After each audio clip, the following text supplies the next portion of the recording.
Pasta খেতে তো heavy লাগে, কিন্তু দোকানি দাদার দামটা বড্ড বেশি নেয়। যদি একবার এইভাবে বানাতে পারেন তাহলে আর দোকান যাওয়ার দরকার পড়বে না। আর আমি তো বলবো আমার সব রেসিপিই ভালো, কিন্তু আসল স্বাদ পেতে গেলে একবার আপনাদেরকে অবশ্যই বানিয়ে দেখতে হবে। আর যারা পাস্তা বানানো হার্ড মনে করেন, খুব সহজে আর ইজিভাবে আজকে আমি শেখাবো। তো চলুন ঝটপট রেসিপিটা দেখে নিন। প্রথমে ওভেনের মধ্যে একটি পাত্র বসিয়ে তাতে অল্প জল দিয়ে 250 গ্রাম যে কোনো শেপের পাস্তা আপনারা দিয়ে নিয়ে খুব ভালো করে হাই ফ্লেমে টক বগিয়ে 2 মিনিট ফুটিয়ে নেবেন। 2 মিনিট পর যখন পাস্তাটা হালকা নরম হয়ে আসবে, ভালো করে ছেঁকে নামিয়ে নেবেন।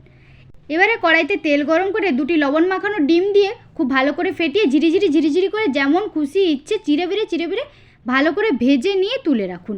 খুব বেশি ভেজে লাল লাল করে দেওয়ার দরকার নেই, মোটামুটি হালকা একটু ভেজে নিলেই হবে। দেখুন আমি যেভাবে ভেজে নিয়েছি। এবারে এটাকে কড়াই থেকে তুলে নিয়ে একটি প্লেটের মধ্যে রেখে নিচ্ছি। আবারও ওভেনের মধ্যে কড়াই বসিয়ে দিয়ে দিচ্ছি বেশ কিছুটা পরিমাণে সাদা তেল। তেলটা ভালো করে গরম হয়ে গেলে তাতে অল্প কিছুটা পরিমাণে পেঁয়াজ কুচি দিয়ে হালকা একটু ভেজে নিন। চামড়া হালকা নরম হয়ে এলে ঢেলে দিন একটি বড় সাইজের গাজরের কুচি।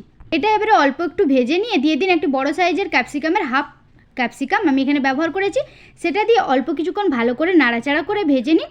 দিয়ে দিন ঝালের জন্য কাঁচা লঙ্কা। যদি বাচ্চাদের জন্য বানান সেক্ষেত্রে কিন্তু ঝালটা অ্যাভয়েড করাই ভালো। এখন আবার খুব ভালো করে ভেজে নিন যাতে একটু চামড়াগুলো নরম হয়। চামড়া নরম হয়ে গেলে খপাত করে ঢেলে দিন আগে থেকে সেদ্ধ করে রাখা পাস্তাগুলো। এখন খুব ভালো করে যত্ন নিয়ে একদম পাস্তার সাথে সবজিগুলোকে ভালো করে মিশিয়ে নিন। ভালো করে মিশিয়ে নিয়েছেন, ব্যাস এবারে খপাত করে ঢেলে নিন আগে থেকে ভেজে রাখা ডিম ভুর্জিগুলো। আবারও ভালো করে মিশিয়ে নিন যাতে এটা প্রত্যেকটা কামড়েই কিন্তু আমরা ডিমের স্বাদ পাই। নুন কিন্তু অবশ্যই খুবই জরুরি স্বাদের জন্য। দিয়ে দিন অল্প কিছুটা পরিমাণে নুন। আর দিন 3 রকমের sauce, tomato sauce, red chilli sauce, আর দিন কিছুটা পরিমাণে সয়া সস।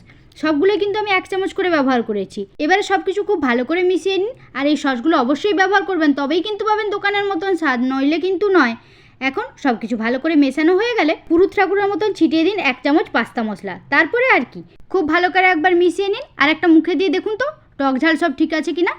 ব্যাস ভালো করে মিশিয়ে নিলেই রেডি আমাদের দারুণ স্বাদের পাস্তা।